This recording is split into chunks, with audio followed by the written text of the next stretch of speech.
găsit la un nou video, sunt Marinica astăzi, la un nou video, din nou, mă scuzați din nou, să fac un joc am și o să pun ăsta pe site de, uite, să începem cu, mă scuzați 2 secunde, uite, să dăm la primul, auziți, am participat la un concurs de talent. Spuneți, am sau n-am? Am, că am cântat odată. N-am rămas coincident la veromaterie. N-am dormit sub cerul liber. N-am mâncat fast tot fod la micul dejun. N-am avut mâna în gips. N-am făcut baie într-un lac.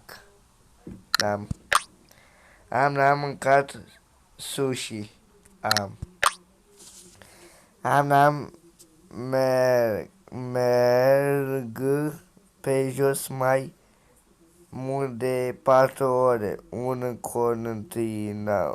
continuu. Că am mers 4 ore. N-am atins un șarpe. N-am fost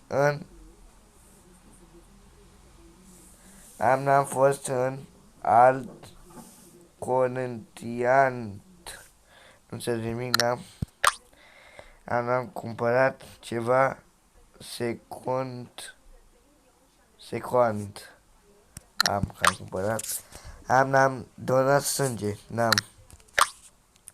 N-am dormit în timpul unui film. N-am crezut în superisații. Nu știu ce e. N-am filmat pe cineva fără să știe. Că am filmat. 15 întrebări, da? Ok, dăm la ceva. Mă scuzați că e oricamul. N-am văzut live un meci de fotbal. Adică dacă am făcut live. N-am luat ceva din gunoi. N-am fost la un parc de distracții. N-am făcut curat în camera recent. Când eram acasă făceam curat. N-am dat bani unui cerșetor. Că am dat. N-am mâncat fructe de mare. Am mâncat, iar mele.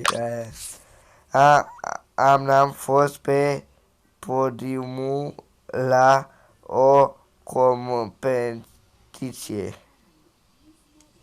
Că am fost la ceva. Asta nu înțeleg, mă scuzați. N-am sărit. N-am sărit îmbrăcată în apă.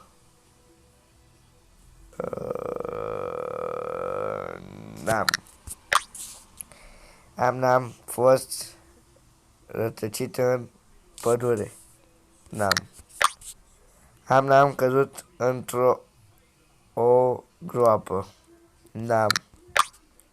N-am avut gumă lipită în păr. Că am avut. N-am avut o operație. N-am așa ceva.